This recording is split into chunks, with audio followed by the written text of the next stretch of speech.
Agora vamos explicar uns negocinhos para vocês aqui, muito chiques. Nós vamos caminhar até o fim das minhas ministrações nesse grande evento de Deus. Nós vamos caminhar em duplas. E eu queria que agora as duplas fossem de homem com homem, mulher com mulher, de regiões diferentes. Então, rapidamente, vocês vão fazer um movimento aqui necessário e escolher alguém de uma região distante da sua. Então, um homem sai daqui, junta-se com outro lá, e uma mulher dali, junta-se com a outra aqui. E rapidamente, façamos isso agora. Duplas, vou separar os maridos aí só hoje, tá? Depois voltem mais tarde para o jantar e para dormirem juntos, se é o caso. Rapidamente, só duplas. Se no fim sobrar um, aí forma um trio. E enquanto isso, os irmãos aqui do meu staff aqui me ajudam entregando as apostilas, uma para cada discípula e uma para cada discípulo. Fica sentadinhos aí que alguém vai levar vocês, possivelmente aí, as apostilas, tá? Ligeirinho. Acha alguém de longe, para você ter comunhão com mais alguém. Certo, gente? Vamos lá, todo mundo ajudando aí. Todas as duplas, 2 apostilas. Se faltar alguma, no final, alguém da mesma igreja fica com a apostila. Tem 212 apostilas. Se for o caso, uma para o casal, tá, gente? Se faltar no final, o casal fica com uma apostila, tá? Isso, pastor. Obrigado, pastor Vanir. Mas parece que vai dar para todo mundo, salvo equívoco aí, né? Sim. Então tem 200 apostilas e 200 e alguns irmãos. No final, o casal fica com uma apostila. Tá. Joia. Porque aí a apostila fica dentro da mesma casa. Legal, gente? Puxa uma caneta e um lápis aí para fora, rapidamente. Porque nós vamos caminhar.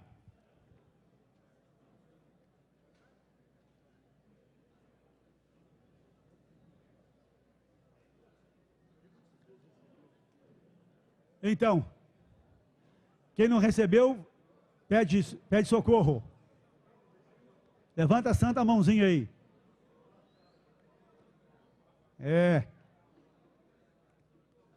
Em duplas, de preferência com irmão e irmã de uma outra região.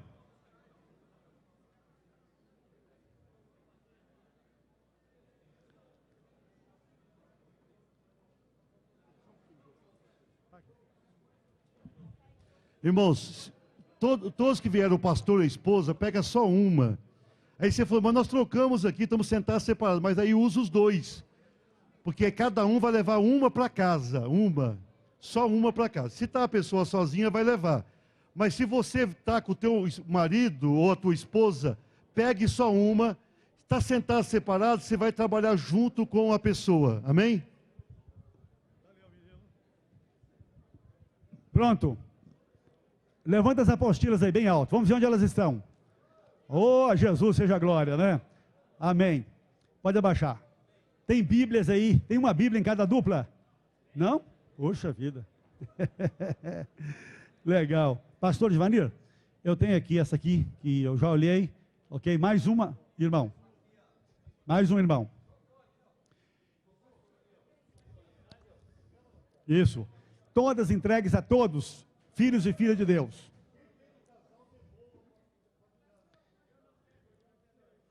Isso, vai dar certinho, viu, gente? Tá.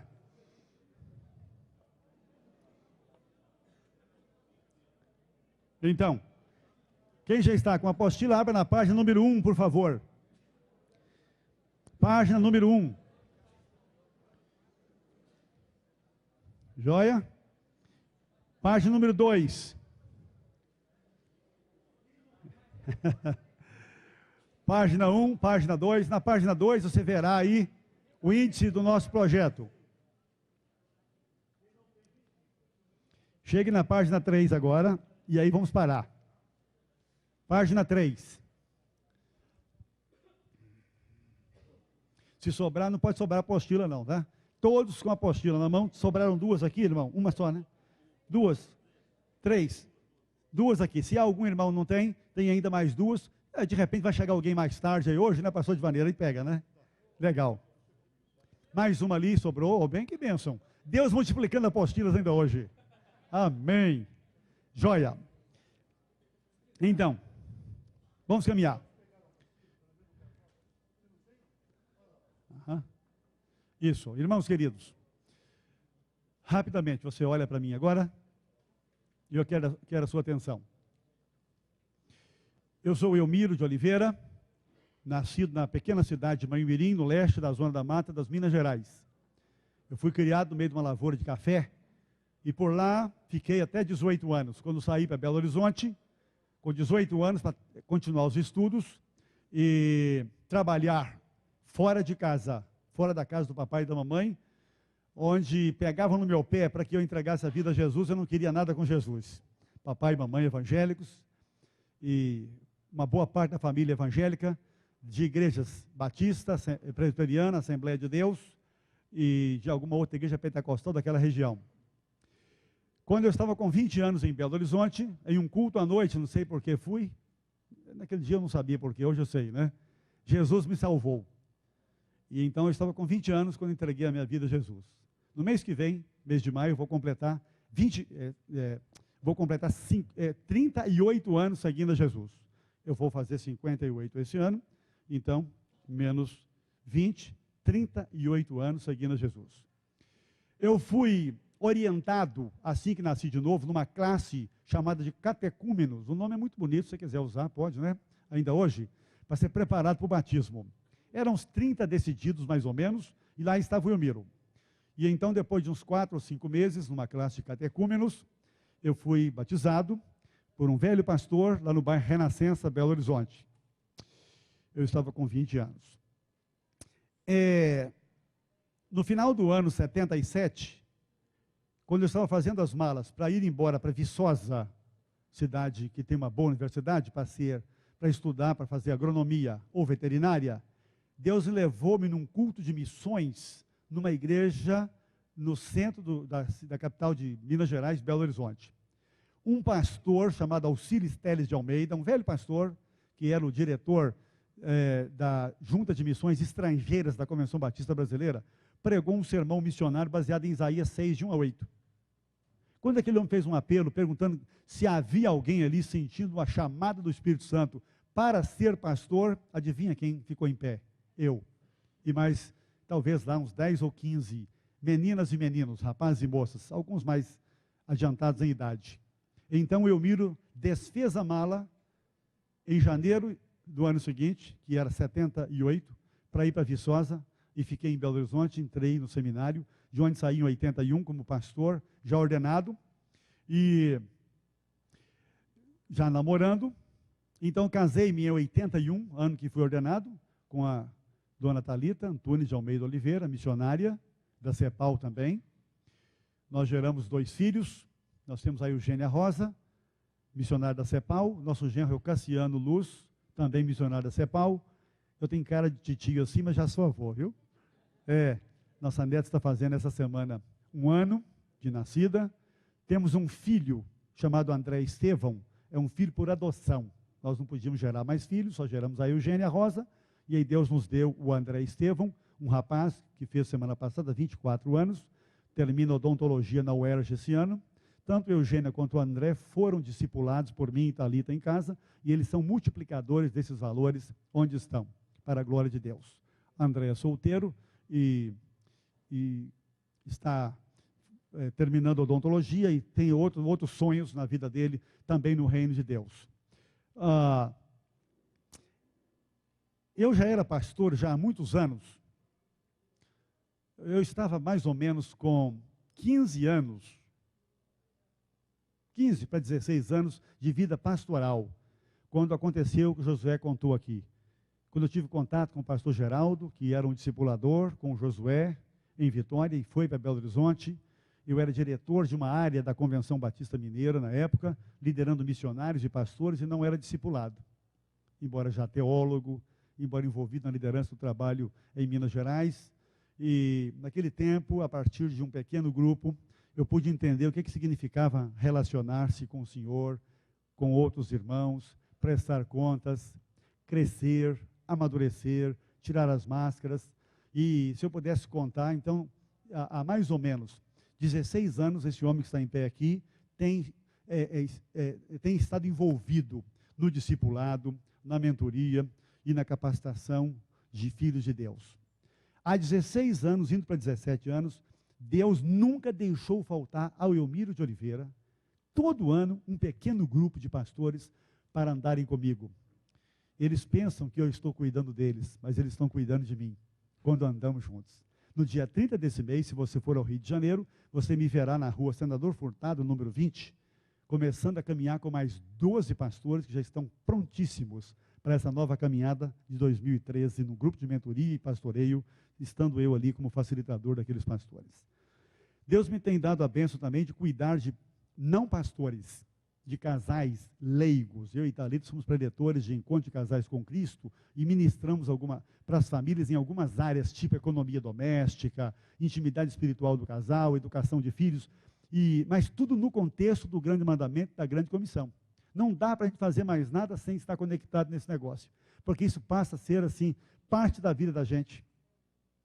Até as mensagens que eu prego em algum lugar onde sou convidado para pregar, eu estou conectando isso com o discipulado, com prestação de contas, com para casa, com deveres, depois desse culto aqui, que estamos terminando, essa coisa toda aí. Porque isso já está impregnado na minha abençoada vida de seguidor de Jesus já há quase 38 anos. O que mais eu diria? Deus tem usado o Elmiro também para realizar de 25 a 35 seminários desse no Brasil por ano. Deus me tem permitido capacitar cerca de 2.000 irmãos de várias denominações em nosso lindo Brasil, convidando-os para experimentarem o grande mandamento e praticarem a grande comissão. Dou a Ele o louvor, a honra e a glória. E você é testemunha disso nesse momento. Ah, Senhor, para onde é que nós vamos, né? E agora? Então, quando fomos desafiados pelo Josué a andarmos com vocês nesse Brasil, nesse ano, nós oramos e aceitamos o desafio, pastor Advaneiro, com muita graça. E quando o Elmiro leu isso aqui, eu fiquei encantado com essa visão, com essa missão, com esses valores, com essas estratégias, porque eu vejo isso na palavra de Deus e quero dizer que vocês, irmãos e irmãs, estão experimentando uma coisa singularíssima nesse tempo do Espírito de Deus agindo em toda a terra. Vocês não têm a mínima ideia desse contexto em que vocês estão inseridos. Ah, não tem. Por mais que você tente imaginar, você não tem. Deus está começando uma obra enorme na sua vida, na sua igreja, que não é sua, é dele, na verdade, né? Na denominação chamada Presbiteriana Renovada do Brasil, que vai causar impacto em milhares e, por que não dizer, milhões de pessoas no Brasil e fora do Brasil nos próximos anos, se vocês perseverarem nesse negócio. Amém? Mas está tudo começando. No sentido de quê? Começando no sentido de vocês terem um plano de unidade. Não está começando aqui uma nova Bíblia, né? Vocês já escutaram sobre isso, já têm lido sobre isso. Eu tenho visto os materiais de vocês, chegou na minha mão todo o material que vocês têm, tá? E olha, eu fiquei encantado com tudo aquilo, inclusive incluí nessa apostila que vocês receberam aí. Então, em resumo, eu estou querendo dizer nessa primeira parte aqui, que Deus me tem usado para ser discipulado, ser mentoreado, para pastorear pastores e ser cuidado por eles, e por isso só, e só por isso é que eu tenho autoridade para, em nome de Jesus, ministrar a vocês sobre esse negócio, porque eu estou vivendo esse negócio. O melhor ensino é o exemplo, tá? Então, por isso estou com vocês aqui, aprendendo cada dia com as experiências dos irmãos e das irmãs, nos mais diversos lugares do Brasil. O que significa obedecer a Jesus, amar a Jesus e fazer a vontade dele e ser encontrado por ele fiel no dia final. Quando ele vai dizer para você e para mim, né? Bem está, servo bom e fiel. Sobre o pouco foste fiel. Sobre o quê? Então esse muito ainda virá, né? Como alguém já disse, né? O melhor ainda virá, né? Mas tudo começa com a obediência nesse momento. Então, esse projeto aí não é um partido político, é PDS, né? Projeto de Discipulado Sistemático. Já houve um partido no Brasil com esse nome. Então, na verdade, esse projeto tem uma visão e uma missão. E nós colocamos tudo no contexto dessa denominação que é de Jesus no Brasil. Você pode ler, por favor, aí, qual é a visão, então? Igrejas presbiterianas renovadas do Brasil, comprometidas com o Senhor Jesus e em obediência integral ao grande mandamento e à grande comissão. É isso que vocês querem mesmo? Se for, levanta a mão pedindo ajuda a Deus assim. Irmãos queridos, é isso mesmo. Igrejas presbiterianas, igrejas históricas, pentecostais e neopentecostais, igrejas de Jesus comprometidos com o fundador da igreja. E isso leva a uma obediência que é integral e não relativa, porque há um cristianismo relativo no Brasil que você conhece, eu não tenho nem que falar nem mal e nem bem dele, né? Muito bem, ainda nessa página aí, nós colocamos a missão. Missão é o resultado de uma visão. Quem tem uma visão e não tem uma missão, fica paralisado e não vai para lugar nenhum. Leiam juntos comigo, por favor, a missão proposta aqui. Qual é a missão? Capacitar as igrejas a partir de seus pastores e líderes, objetivando alcançar os dois macro propósitos do quê? Do reino de Deus. Vamos ver então quais são. Irmãos, eu estou atrapalhando. É o seguinte: se alguém quiser mandar uma mensagem, uma pessoa assistir em casa, vai dar para assistir. Já está ali, ó. Mas não telefona não, você pode até mandar uma mensagem só. Não vai telefonar que você vai trabalhar uma mensagem, né? Então é o seguinte, já vai entrar no nosso site, vai estar lá no nosso site, Crescimento Sustentável, a pessoa vai poder, ou entrar direto em portal Água Viva, quiser anotar aí, portalaguaviva.com.br. Portal, pode anotar, portalaguaviva.com.br, já está ao vivo. E também o Hermes já está mandando lá para o nosso site, vai estar lá, Crescimento Sustentável Integral. Se clicar lá em cima, vai entrar direto aqui no portal. Entenderam?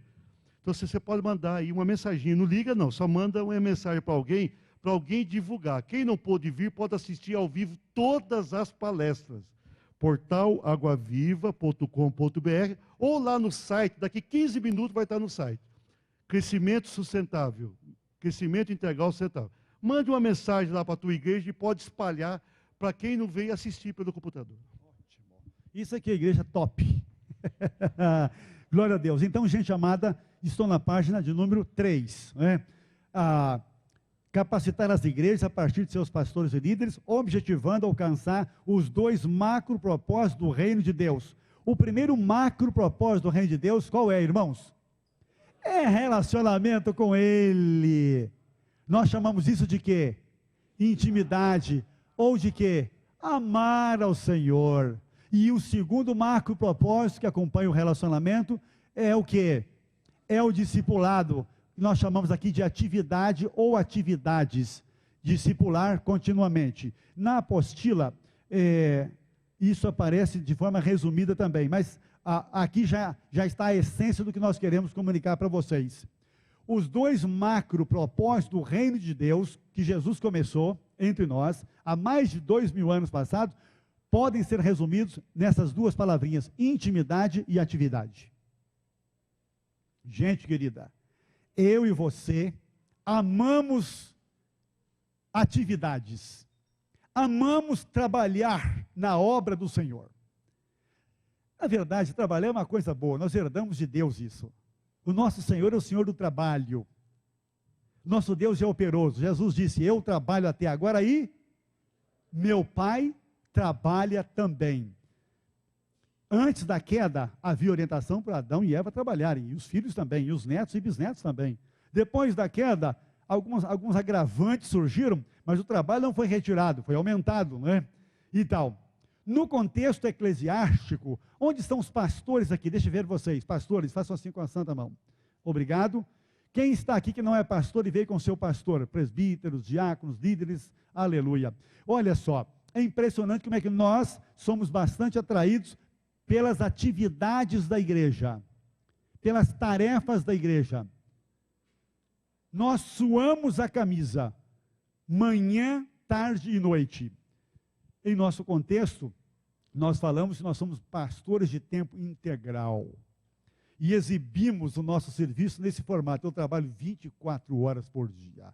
Eu estou deitado, dormindo, minha irmã, meu irmão, minha ovelha querida, e você pode ligar para mim, na hora que você precisar, que eu vou levantar da cama feliz, e vou atendê-la, e vou levá-la ao hospital, ao pronto-socorro, vou lá orar para o parto, não tem problema, não é verdade? Se houve um acidente, eu chegarei por ali, antes do SOS chegar, antes como é que chama?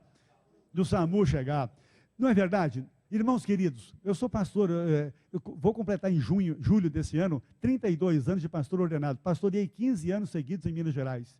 Gente querida, eu posso me lembrar aqui, né, do meu trabalho iniciado às 7 da manhã e só terminar mais ou menos lá para as 10, 11 da noite, tanto em Belo Horizonte, onde eu pastoreei primeiramente, e depois em Mantena, lá em cima, na fronteira com o Espírito Santo, de onde eu voltei para Belo Horizonte para trabalhar na convenção. Então, nós temos estado como pastores e líderes muito envolvidos com atividades e empregando quase todo o tempo nisso, que está sobrando pouco tempo para isso aqui, ó. Aqui está o perigo. Achar o equilíbrio entre tempo para intimidade e tempo para atividade é que vai pegar você, minha irmã e meu irmão. É isso que pega no pé do irmão Elmiro todo santo dia. Porque todo santo dia o irmão Elmiro de Oliveira tem algumas tarefas. E quando ele não tem, alguém manda tarefa para ele. É impressionante. Você abriu o e-mail, tem alguém te dando tarefa. Dificilmente alguém te manda um e-mail dizendo: eu posso te ajudar nas suas tarefas. Normalmente te pedem matérias, te pedem artigo, te pedem entrevista, te pedem qualquer coisa, né? Agenda um seminário para você fazer. Pastor Advanir, é impressionante como corre atrás da gente nos dando trabalho. E é bom que você seja bem atento a esse primeiro bloco do discipulado, porque, irmãos, sem relacionamento com Deus, quando chegarmos aqui, nós vamos andar sozinhos. Nós vamos trabalhar sozinhos. Atividades sem intimidade é ativismo. É perigoso. Mata o pastor, mata o presbítero, mata diáconos, mata líderes. E aí as irmãs também entram. E nós conhecemos muito bem a história de Jesus, visitando o nobre casal, a nobre família, Marta, Maria e Lázaro. E nós sabemos aquele encontro especial, né? Quando Jesus lá estava, e aconteceu o quê? Ele estava ministrando a vontade de Deus e o reino de Deus e seus valores, e Marta chegou e Maria também, e Lázaro também. E você sabe o resto da história, não sabe? Marta estava tão agitada e tão envolvida com as atividades da casa, irmãos, que Jesus precisou, aliás, antes de Jesus precisar, ela resolveu chamar a atenção do hóspede. Olha, o senhor não está percebendo que Maria está aí parada, paralisada, tendo intimidade com o senhor, e eu estou aqui cuidando da casa sozinha, fazendo um lanche para vocês, tomando conta de vocês? Jesus olhou com um olhar divino nos olhos dela e no coração dela também, e quando ele falava 2 vezes o nome de alguém, essa pessoa tinha que tomar cuidado. Marta, Marta, você está ansiosa e afadigada com muitas coisas, mas uma só é necessária. Ele disse quem naquele momento escolheu a parte necessária. O nome dela era Maria, irmã de Lázaro e de Marta também. E disse: essa parte necessária não lhe será tirada. Pastores e líderes que estamos aqui, esse recado de Deus é para o Elmiro primeiro e depois para nós que estamos aqui como corpo de Cristo.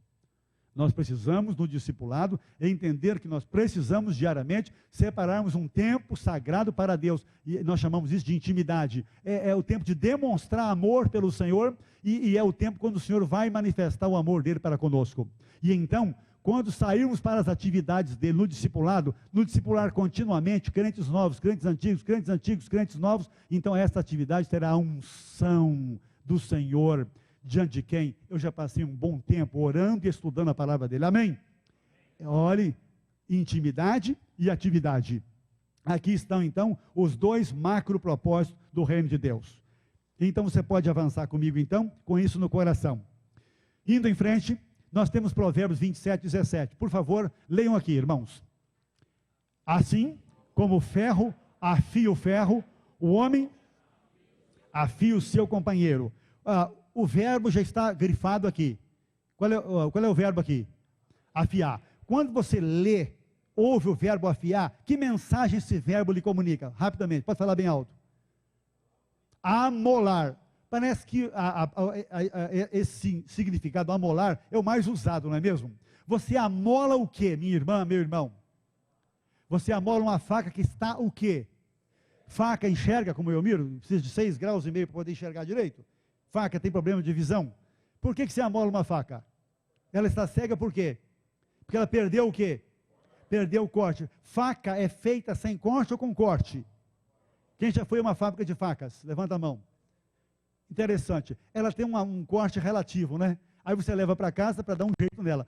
Essa é uma figura simples, que nos mostra que não há afiamento sem relacionamento. Não há afiamento sem aproximação intencional.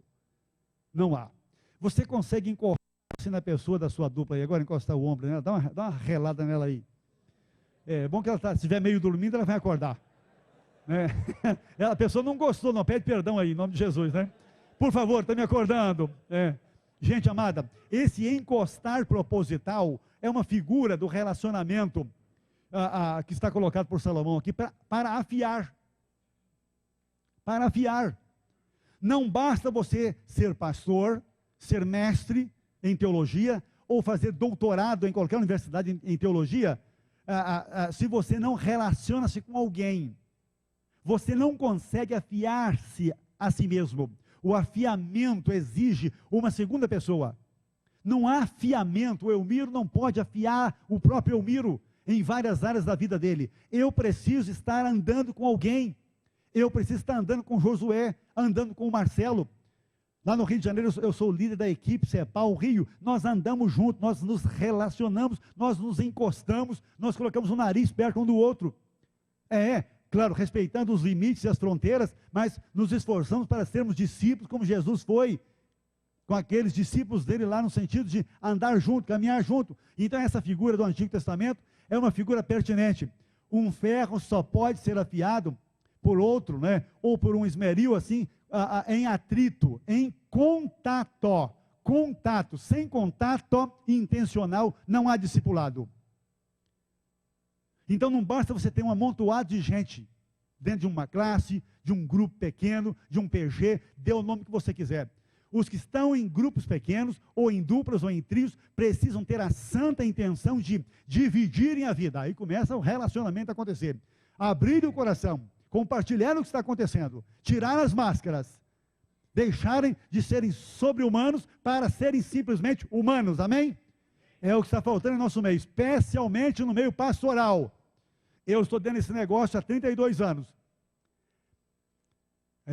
Nos últimos anos eu tenho andado com mais de 160 pastores em grupos pequenos, só em grupos pequenos. Não estou contando aqui a minha caminhada no meio de 100 aqui, 200 ali, 500 no outro retiro, eu vou lá, faço uma preleção, prego uma mensagem de meia hora e vou embora. Não houve relacionamento, houve uma pregação, uma inspiração. Discipulado não tem só inspiração, tem transpiração.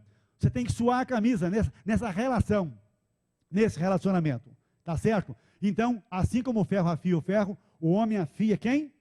O seu companheiro. Um discípulo afia o outro discípulo. Então, afiar significa o quê? Pode escrever na apostila. Afiar significa amolar, mais o quê? Preparar, muito bem. Preparar, mais o quê? Montar. Mas aí já é a forma, né? Eu estou tentando colocar uma palavra aqui que tem o mesmo sentido de afiar, amolar, o irmão falou, preparar, dar fio, interessante, dar fio, dar corte, é verdade, dar corte, lapidar, boa palavra essa, né? Bom sentido, lapidar, essa lapidação aí envolve relacionamento, irmãos, e há um preço para a lapidação acontecer. E é interessante, irmãos, uma figura do campo ainda, e dos instrumentos lá, em contato com o instrumento. Um trabalhador que insistir em usar uma enxada chamada cega ou sem corte, vai precisar de mais ou de menos energia? Mais energia, olha só a figura. Se você insistir em liderar essa igreja que Deus te deu, sem discípulos afiados, você vai fazer um esforço danado para ter algum resultado, e o resultado será lá na ponta pequeno, e a culpa será, sabe de quem? Do pastor. Que de acordo com Efésios 4, de 11 até o 16, está ali colocado por Deus para ser o afiador, o aprimorador, o aperfeiçoador, aquele que dá fio, né? Aquele que equipa os santos para a obra do ministério. Efésios 4, especialmente versículo 12, né? Com o fim de preparar os santos para a obra do ministério, e esse afiamento é feito nesse formato que aqui estamos mostrando para vocês. Mas agora, no Novo Testamento, nós temos o quê? 2 Timóteo 2. Então, vamos ler juntos? Portanto, você, meu filho, fortifique-se na graça que há em Cristo Jesus, e as palavras que me ouviu dizer, na presença de muitas testemunhas. O quê? Confias a quem? A homens fiéis, que sejam também capazes de ensinar outros. Suporte comigo os meus sofrimentos, como bom soldado de 2 Timóteo 2, 1, 2 e 3. Todo mundo aqui já sabe, repito rápido, que as últimas 3 cartas que o pastor Paulo escreveu foram a Timóteo, a Tito e depois 2 Timóteo, e ele foi embora. Acabei a carreira aí, guardei a fé. Naquele contexto ali, Paulo escreveu isso aqui. Olha que riqueza.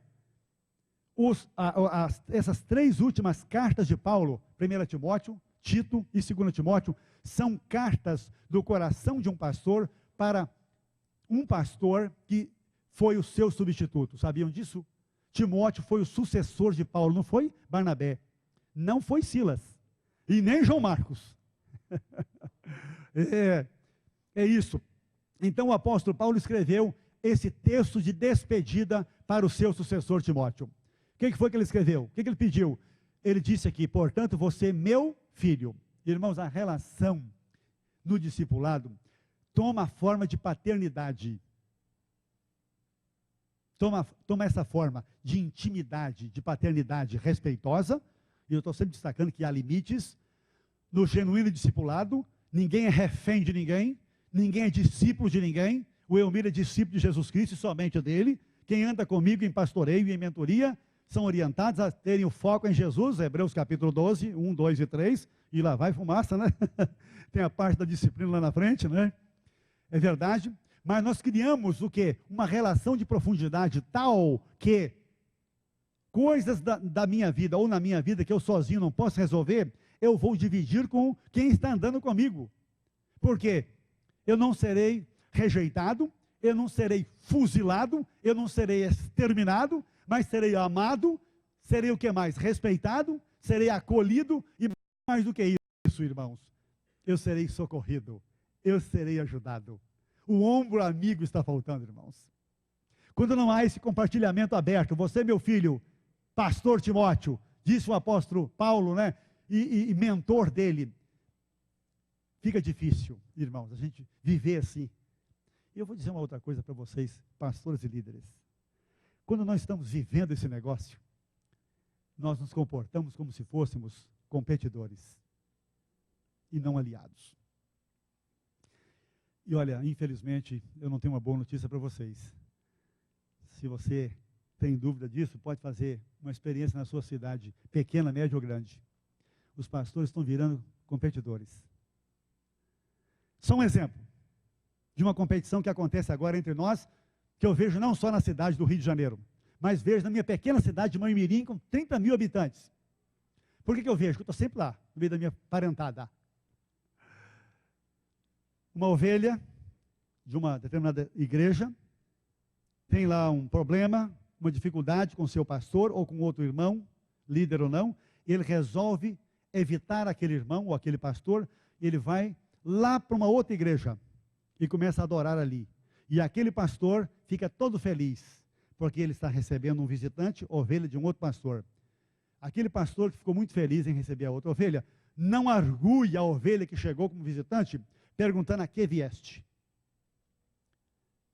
Alguns até lhe entregam uma ficha de adesão para no futuro próximo, e não médio nem longo, você filiar-se a essa igreja, afinal de contas, e estamos fazendo a vontade de Deus aqui. Eu sou, nesse ponto, um pastor muito radical. Eu sugiro que aquele pastor que recebeu aquele visitante, e todos são sempre bem-vindos, se tem o nome da ovelha visitante,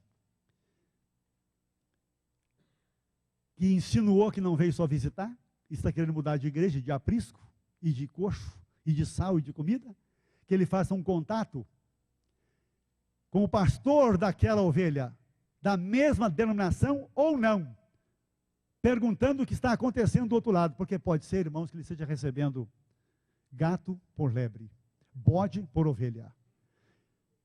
E sabe quem é que vai pagar o preço? Você, lá na outra ponta.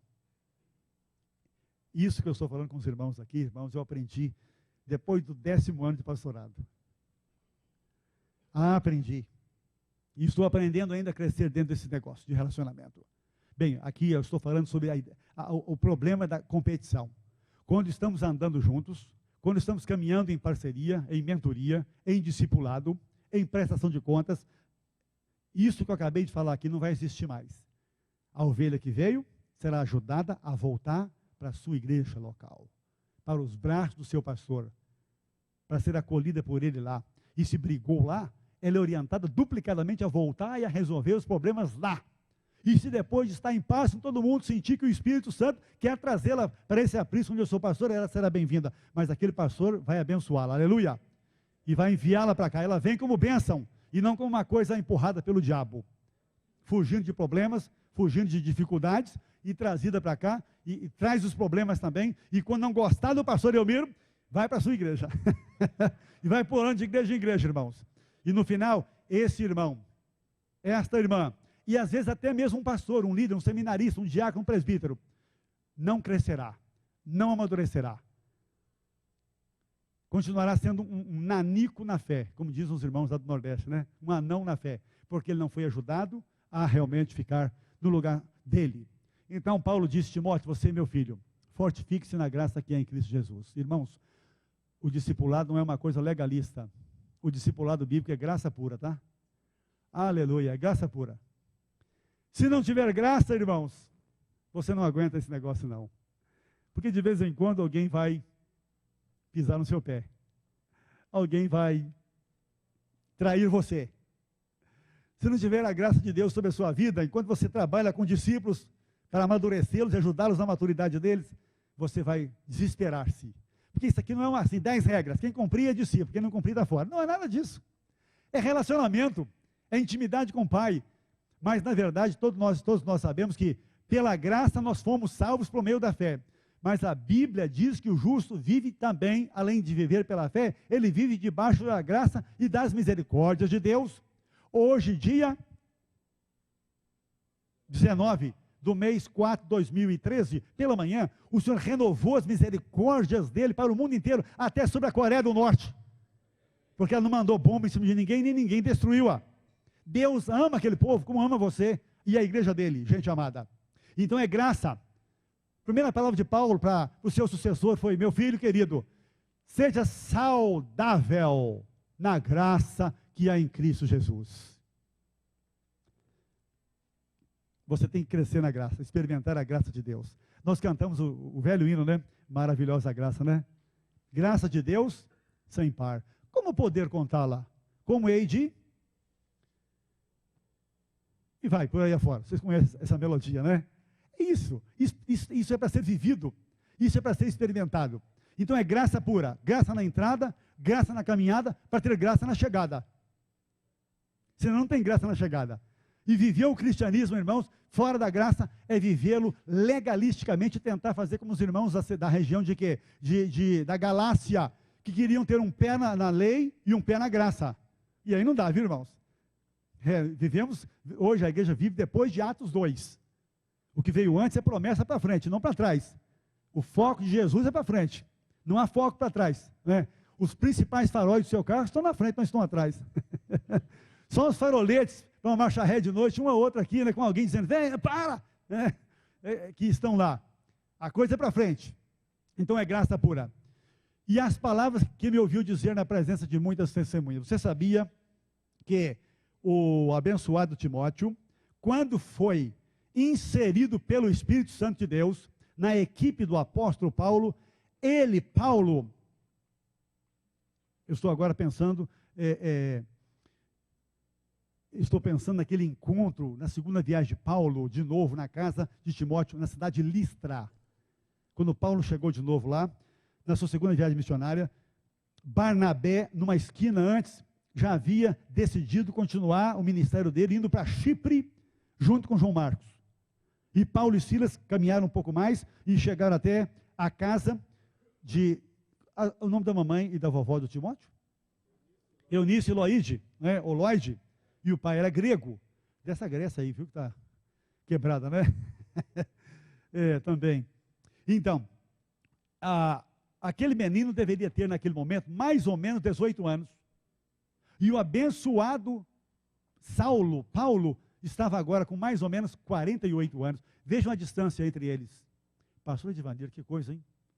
Paulo com 48 anos e o garoto com mais ou menos 18 anos. E ainda assim, ele pôde ser recebido, porque o Espírito de Deus estava naquele negócio, como parte da equipe missionária do chamado apóstolo aos gentios, Paulo de Tarso. Não é lindo isso? A equipe continuou assim formatada. Era o líder Paulo, o Silas estava ali, doutor Lucas possivelmente, e agora o Timóteo entra na equipe. Isso me emociona. Aquelas duas idades, tão distantes. E ali estava o menino, convertido na primeira viagem missionária de Paulo. Ele nasceu de novo na primeira viagem missionária.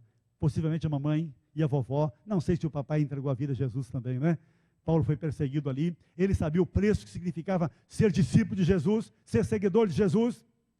Sua família estava levando a sério o reino de Deus.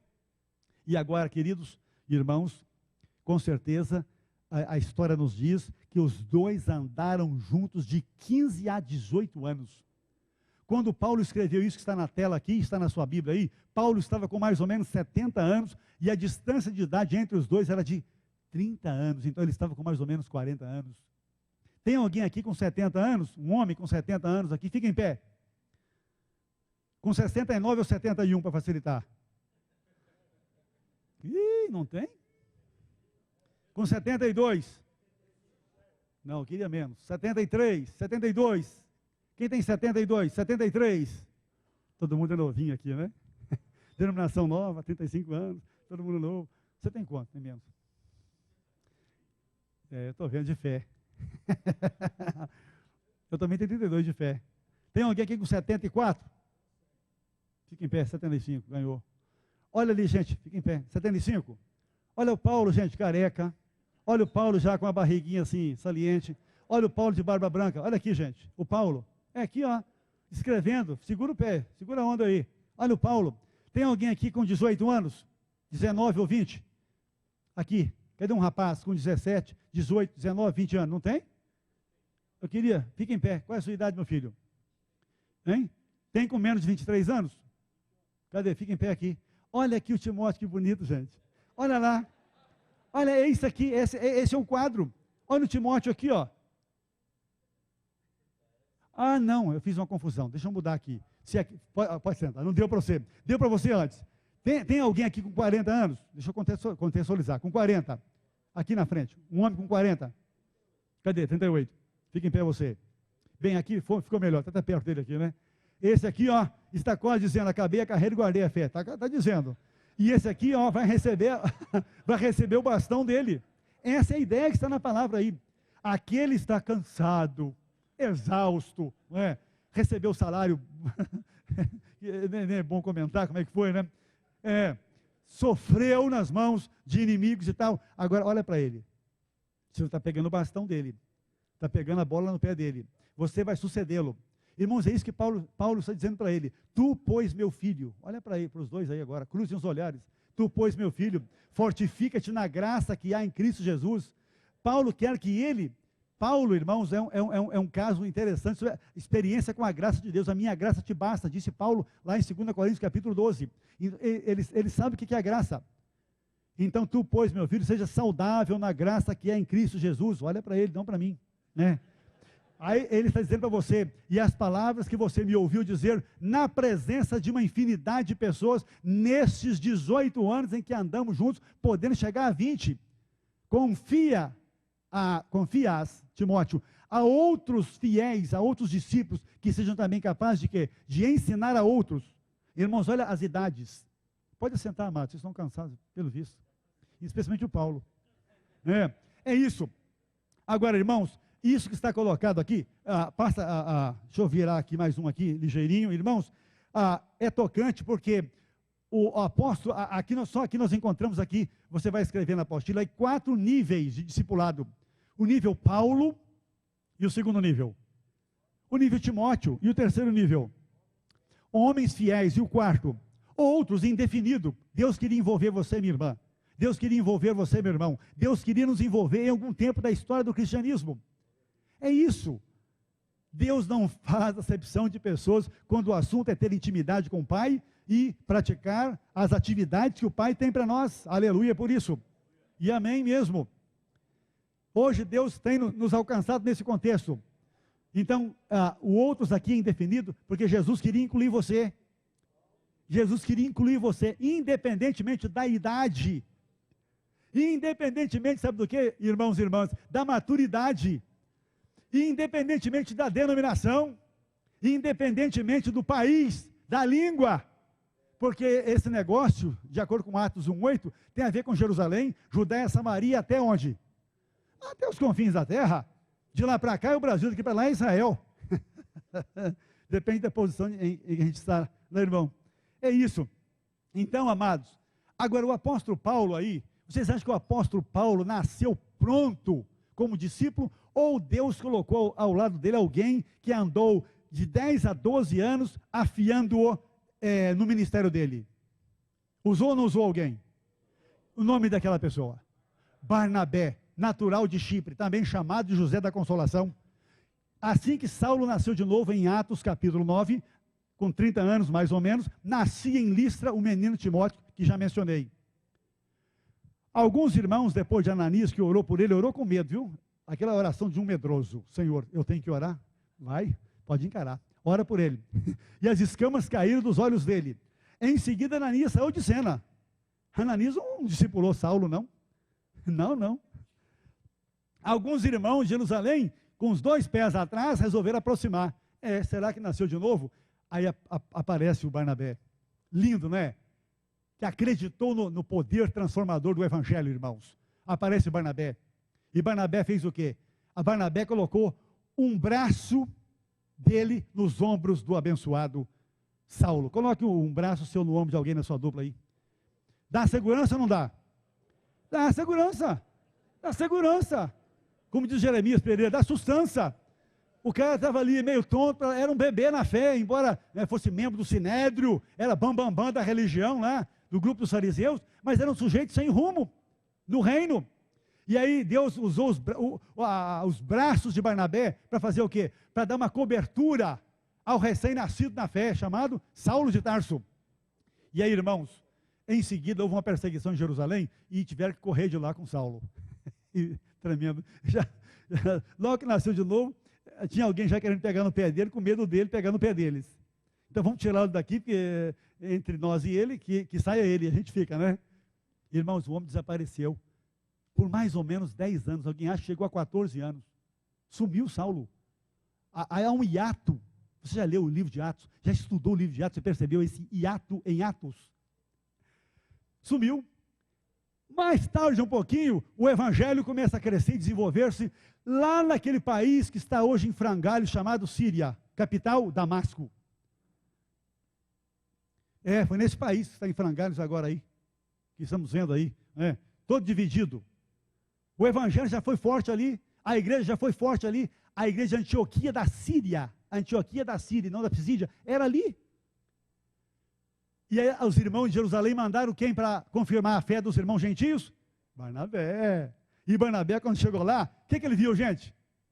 Quem lembra? Ele viu a graça e mais o quê? E fé, e mais o quê? E o poder do evangelho sendo entornado sobre aqueles irmãos queridos. E ele ficou tão feliz, e ele, como era um líder já em maturidade, em crescimento, que tinha aberto mão de seus bens, para o bem maior fazer parte da vida dele, foi chamado para ser o pastor daquela igreja, um dos pastores, aquele colegiado de pastores, hein? Coisa chique, hein? Colegiado de pastores, quem somos nós, hein? Antioquia da Síria. Adivinhe de quem Barnabé se lembrou naquela hora para fazer parte do seu colegiado? De Saulo, não Paulo, de Saulo. Onde estava Saulo? Na cidade dele. Ele era de onde? De Tarso. E ele fez uma viagem. Ele, Barnabé, fez uma viagem atrás de quem? Olha o que o discipulado faz, irmãos. Veja o que a mentoria faz. Ele foi atrás de Saulo e o encontrou lá, de molho. Tem hora que tem que dar uma desaparecida, né? Orientado por Deus para ser equipado por alguma coisa grande. E em resumo, os dois fizeram parte do staff daquela igreja cristã na cidade de Antioquia da Síria. E aí, quando o Espírito de Deus balançou aquela igreja para sair da comodidade local e expandir-se, quais foram os 2 nomes enviados pela igreja? Barnabé e Saulo. E aí houve a primeira viagem missionária, a segunda e a terceira, e Paulo agora, no fim, escreve isso aqui para Timóteo. Vocês estão percebendo como é que Deus veio? Como o Senhor está escrevendo a história do reino e do cristianismo? até chegar em você, até chegar em mim, até chegar em nós. Agora, o apóstolo Paulo aqui, gente, não omitiu o verso 3, ou a essência do verso 3. O que diz o verso 3?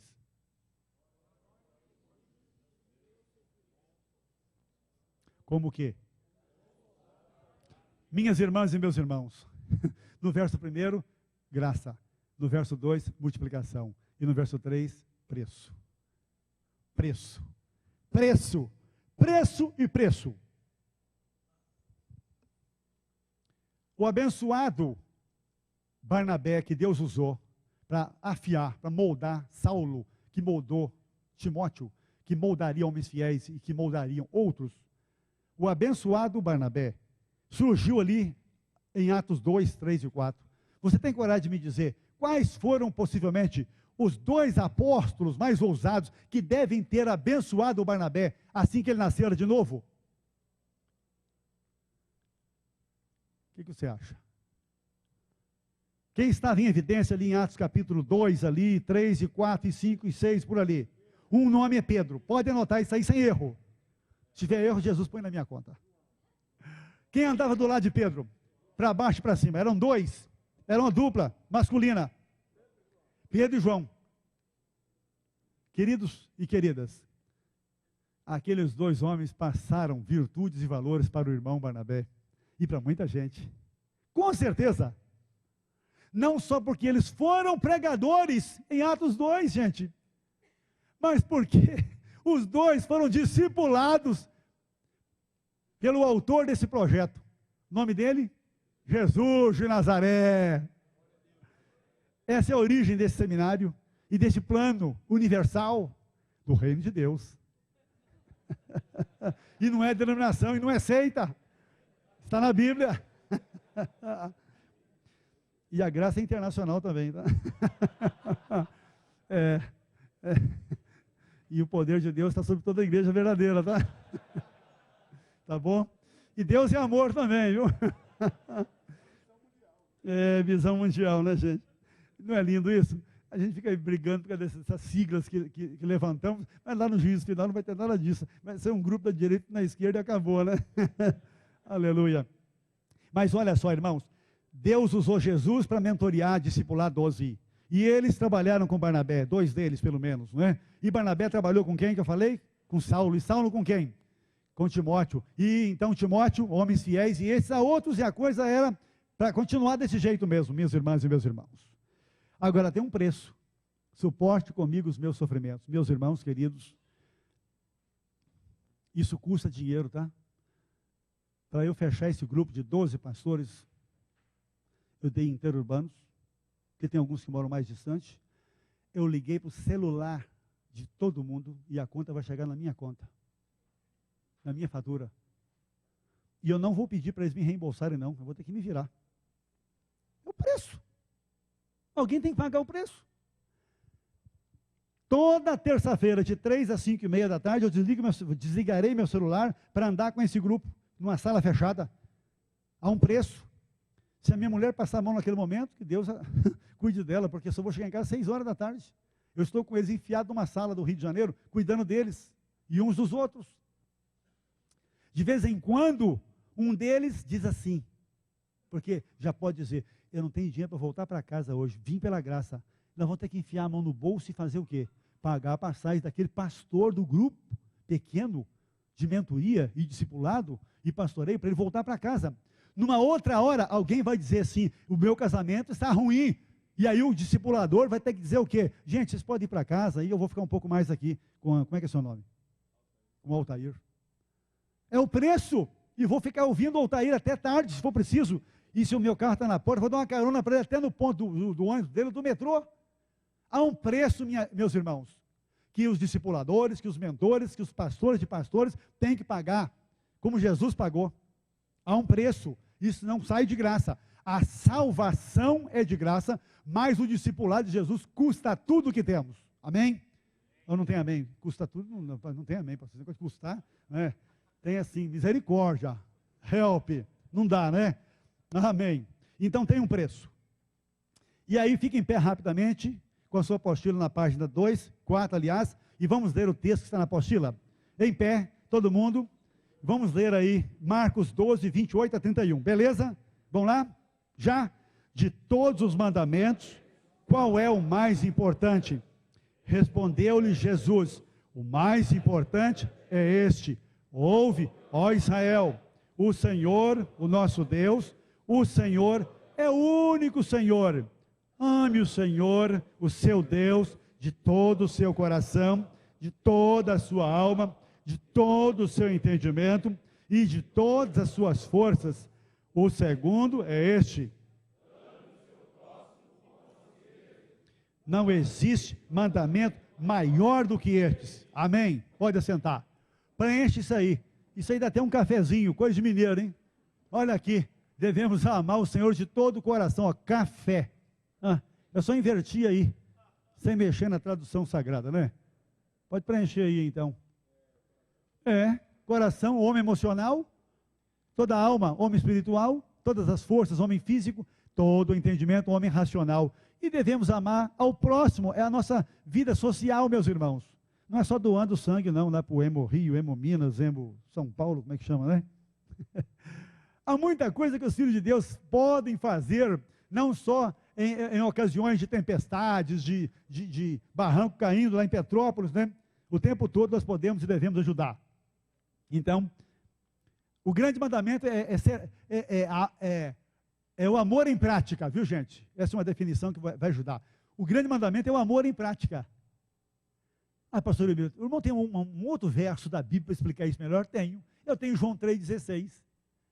Porque Deus amou o mundo de tal maneira que fez o quê? Que deu. Você não tem mais um verso? Não, pastor, isso está muito fraco. Tem, Romanos 5,8. Deus prova o seu para conosco em que, o quê? Cristo morreu por nós, quando nós ainda éramos o quê? Que coisa linda! Você precisa mais do que isso? Pastor Emílio, eu queria mais um, vou te dar, 1 João 3,16. Mesmo verso, mesmo capítulo, mesmo verso, de outra carta. 1 João 3,16. Em João 3,16, Deus em ação. Em 1 João 3,16, é você em ação. 1 3,16. Joia, gente? Então, o grande mandamento é isso aí. Pode virar na página 5, por favor.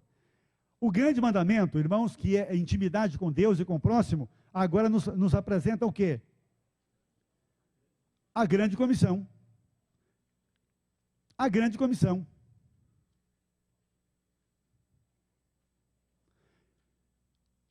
Irmãos queridos, a grande comissão só é grande por causa do autor dela. Nome do autor dela? Jesus Cristo. Nome dos nomes. Filipenses 2, de 1 a 11. O que foi que Jesus disse em Marcos 16, 15? Quem sabe de cor pode começar comigo. Ide por todo o mundo e pregai o evangelho a... Irmãos, então, na verdade, aqui o assunto é evangelização ou missões. Aqui está um dos dois esteios da grande comissão. Aqui está uma atividade. Depois da conversão é que vem a intimidade. Quando você sai para evangelizar, você está em atividade com Deus. Amém? Vamos separar as coisas? Quando você está trabalhando para Deus, você não está tendo intimidade com Deus. Você está tendo intimidade com o serviço de Deus. Quando você fecha-se no seu quarto de escuta e abre a palavra, e estuda a palavra, e ajoelha e ora, você está tendo intimidade com Deus. Deus está falando e você está ouvindo. Você está falando e Deus está ouvindo. Deus tem educação, tá? Você fica correndo para lá para cá, você pensa que ele vai falar? Ele não quer desperdiçar a fala dele, não. Por isso que a primeira coisa que tem que aparecer é a intimidade. E depois as atividades. E aqui eu estou agora, o grande mandamento é a intimidade. E a grande comissão são atividades em dois blocos. Ide, evangelização. Irmãos, temos usado ao longo de décadas a palavra evangelismo. Vamos mudar aqui o vocábulo. Evangelismo, eu não falei antes, eu sou professor de seminário já há muitos anos também.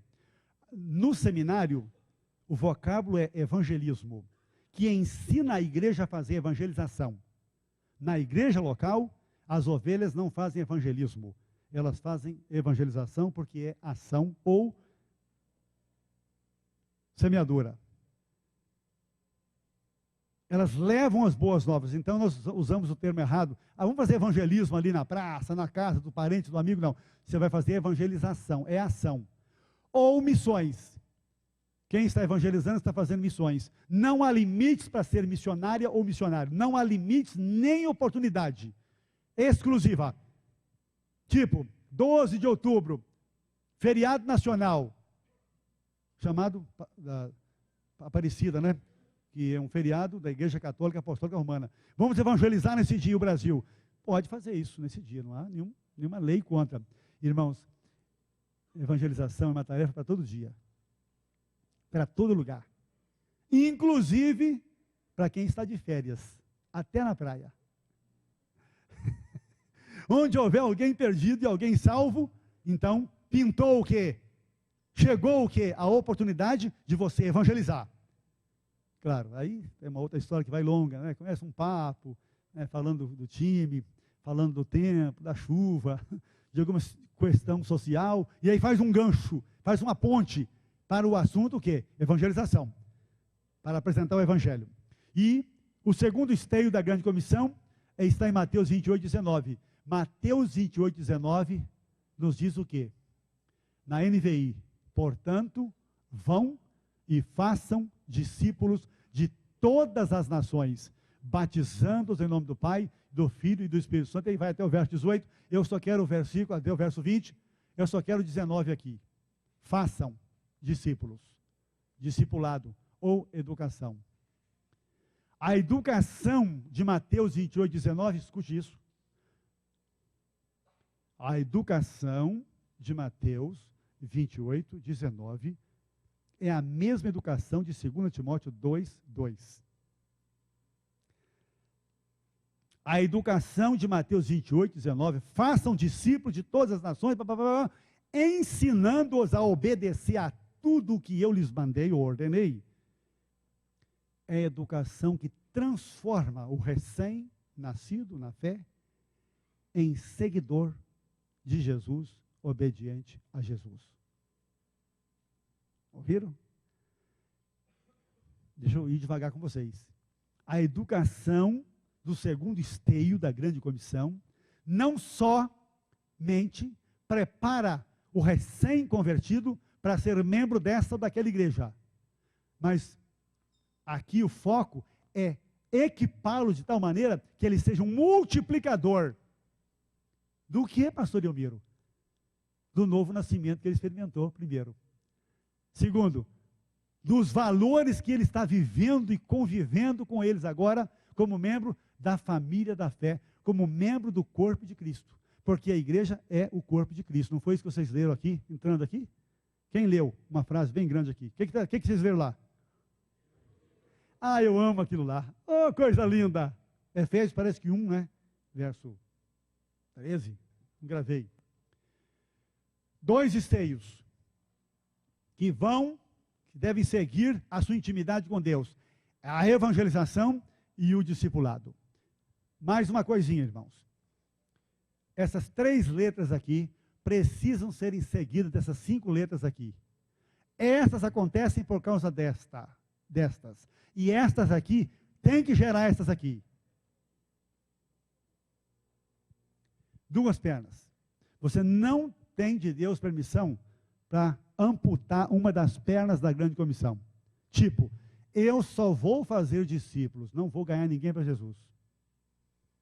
Você não tem permissão de Jesus para amputar uma das pernas, tipo, eu só vou evangelizar, eu não vou discipular. É por isso, meu querido presidente, e líderes que aqui estão, que Jesus fez as 2 coisas.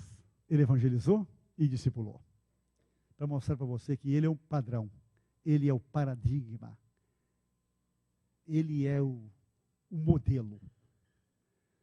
Ele evangelizava o tempo todo e discipulava o tempo todo. E especificamente cuidou de idosos para continuarem a tarefa com qualidade. Então, você deve estar de olho nisso aqui. Mas abra seus olhos para isso. E Deus tem atraído vocês para transformar discípulos em líderes multiplicadores, seguindo isso aqui, ó. Ser uma igreja, está aqui, 2 banners, né, 3, renovada pelo Espírito para adorar. Aqui está a intimidade, viu, pastor presidente? Olha só, aqui está a intimidade, adorar a Deus. Aqui está o ID, e aqui está, olha bem, vocês colocaram aqui o tripé que dá sustentação a qualquer igreja e a qualquer discípulo. Adorar, intimidade, pregar, uma perna da grande comissão, ID, e fazer discípulo.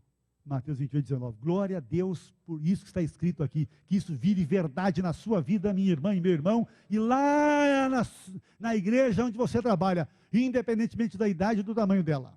É isso. Deus tem atraído vocês para esse negócio. Amém por isso. E agora então nessa página aí que você tem, 5, portanto vão. Jesus falava de quê? Na apostila. De quê? Estilo de vida. Ação o quê? Contínua. Verso 2, e façam. O façam aí na apostila é o quê? É uma obrigação que não aceita desculpas ou transferência. É o resultado da nossa o quê, irmãos? Irmãos, sem intimidade com o Senhor, ninguém será discípulo, nem fará discípulo. Cuidado, tem um puxão de orelhas aí, tá?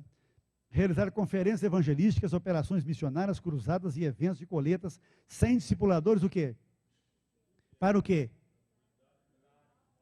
Pode significar o quê, gente? E mais o quê?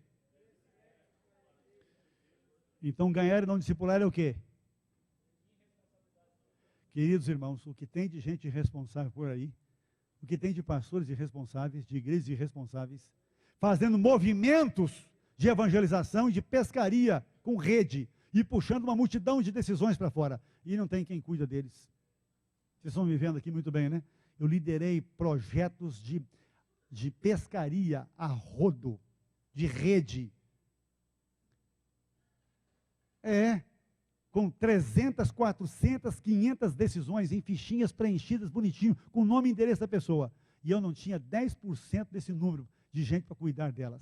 Eu voltava para o Rio de Janeiro, doente com essa história. Meu Deus, quem vai cuidar desse monte de decididos naquelas 8 cidades do Acre, fato concreto, onde eu fiquei lá um mês quase, liderando um projeto missionário, de uma agência missionária. Voltei de Porto Alegre numa outra operação missionária, com dezenas, centenas de decisões, e eu não tinha, lá naquelas igrejas que nos receberam, irmãos, pessoas para cuidarem daqueles decididos. Que tristeza! Perdemos todos! Já viu esse filme? Já? Vamos pedir para Deus riscar esse filme de nossa trajetória de igreja, viu? Porque o projeto dele é outro. Discípulos. Discípulos são de quem, irmãos? Ponto 3. São de quem? De Jesus. E devem o quê? Devem ser feitos para Ele. O corpo é de Cristo. Não gere discípulo a você. Jesus não tem o quê, irmãos? Aleluia. Por favor, não ande na minha frente, nem fique atrás. Tá? Eu estou na página 5, agora número 4. De todas as nações, olha a amplitude, sereis minhas testemunhas, tanto em Jerusalém como em toda a Judéia e Samaria, até aos confins da terra. Leiam comigo o resto da frase. A vontade de Deus é recrutar para si adoradores de todas as tribos, povos, línguas e nações. Apocalipse 5, de 6 a 14. E hoje é o dia do índio. Oremos pelas nações indígenas no Brasil, que estão sendo evangelizadas e discipuladas. Você nem sabia disso, né? Ai, Senhor Santo. Batizamos em nome do Pai, do Filho e do Espírito. A Trindade está presente nisso, irmãos. A igreja local deve batizar todas as pessoas arrependidas e convertidas a Jesus Cristo, em nome da Trindade. O verbo batismo, tá, vai uma explicação aí do hebraico, do grego lá. Ensinando-os a obedecer o que, irmãos? A tudo e não só a uma parte do que lhes ensinei, ordenei. Leiam juntos comigo aí as duas frases finais. O discipulador deve sempre obedecer a Jesus e ter o quê? Os discipuladores devem estar em crescimento. Podem virar a página rapidamente. A Igreja Evangélica Brasileira começou aqui em 1855, estado do Rio de Janeiro. Irmãos congregacionais. Então, em 2013, estamos completando quantos anos, gente? 158 anos. Então, nestes 158 anos de história evangélica brasileira, faltou-nos a outra parte da grande comissão, que é o quê? Você, escute isso, nosso modelo evangélico é conversionista. Vamos trabalhar para muita gente converter-se. Vamos trabalhar para muita gente nascer de novo. Vamos trabalhar para batizar muita gente. E temos que fazer isso sim, irmãos. Temos que evangelizar muita gente e batizar muita gente. Mas nós temos que batizar muita gente e discipular muita gente também. Temos? Ou fazemos isso e todo o esforço do ID fica conosco, ou então não fazemos isso e perderemos o quê? Tudo, ou todos.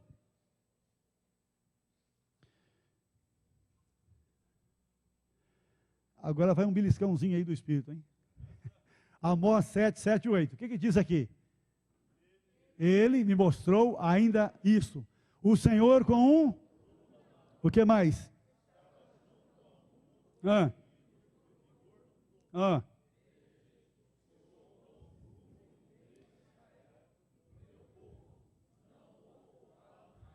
Quem usa esse instrumento aqui?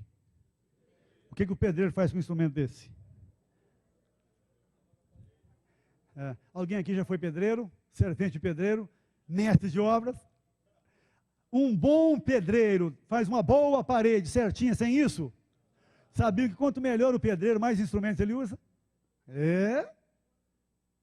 Quanto melhor for o mestre de obras, mais instrumentos da sua área ele vai usar. Amém ou não amém? Irmãos queridos, você leu lá no texto agora, Deus, depois do cativeiro, mandou um recado fulminante para Israel, rebelde e desobediente. Estou pondo um prumo no meio de Israel, meu povo. E aí Deus disse o quê? Não vou lhe dar mais uma colher de chá. Minha irmã e meu irmão, eu não sei até quando é que Deus vai nos suportar com esse cristianismo ralo e raso nosso.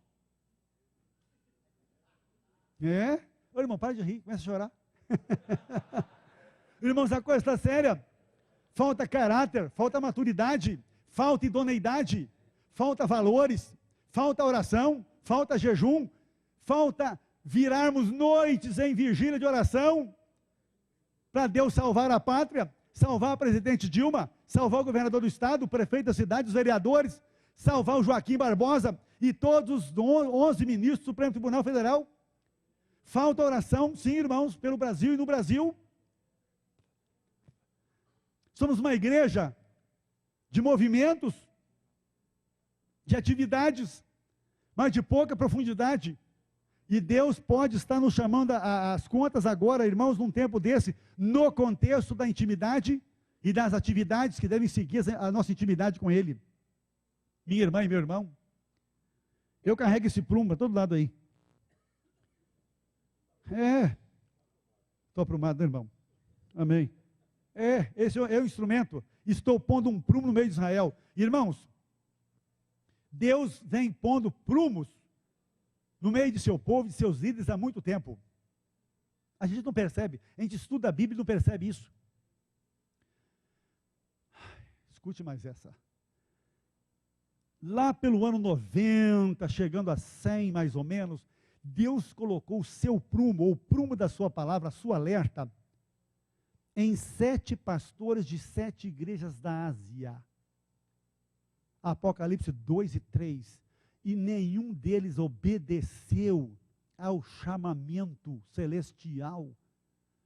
Queridos e queridas, eles não obedeceram. E pouco tempo depois, onde estavam igrejas, que têm nomes, Apocalipse 2 e 3, elas foram apagadas, varridas daquela região.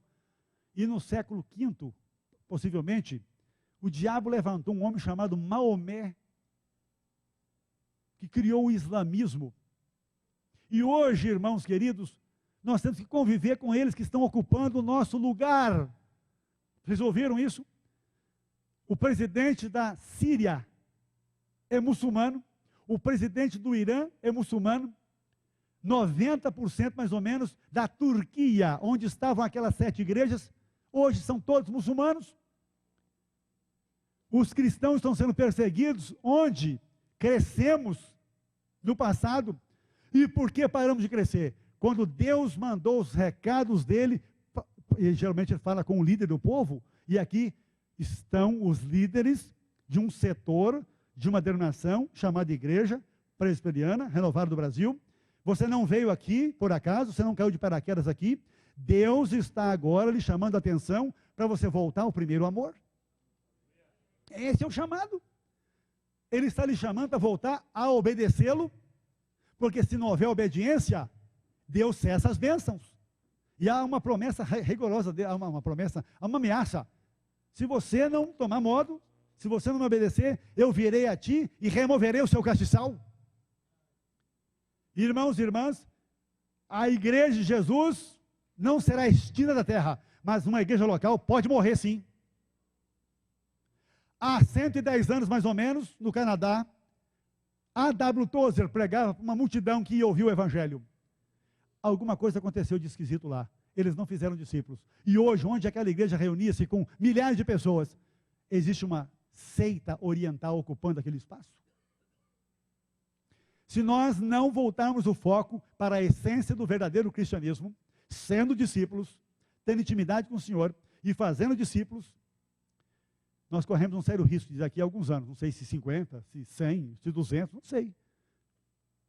E temos que vender aquele patrimônio onde está uma igreja evangélica hoje para um armazém de café, de arroz, de feijão, para uma casa de ferragens, talvez para um salão do reino das testemunhas de Jeová, talvez para os mormons, ou quem sabe, eles vão jogar aquele templo no chão e farão uma mesquita naquele lugar. A história nos mostra que nós precisamos rapidamente levantarmos a cabeça para o céu e acordarmos. E aí, irmãos queridos, o que está escrito aqui?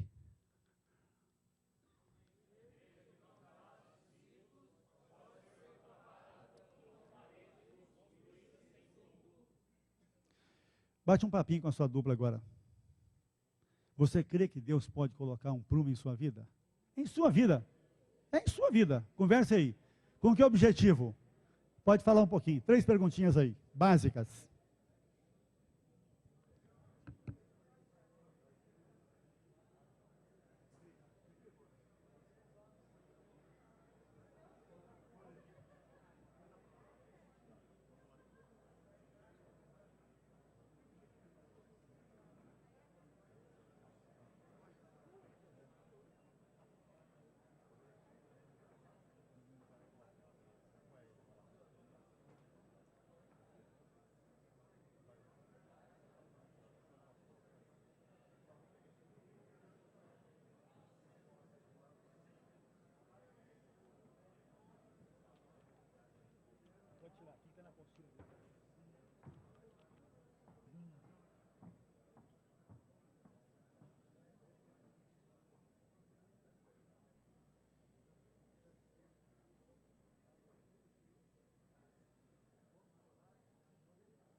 Ore um pelo outro agora, irmãos, porque o assunto é muito sério e é pertinente e é para esse momento, né?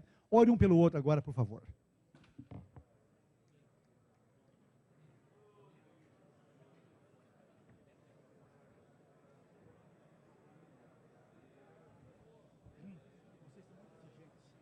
Cara, é que a tua voz tem um pouquinho de... Ela tá dando muito puff, aquele puff, puff. Tá bom? Agora não tá mais. Analfabeto.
Som. Amém. Amém e amém. Deus seja louvado. Esse é o primeiro módulo de mais 2 que vem aí. Quem sentiu um toque de Deus diferente, levanta a mão aí. Amém, amém, amém. Mexer com esse negócio aquece a alma da gente, né? Pastora Edvanir, por favor.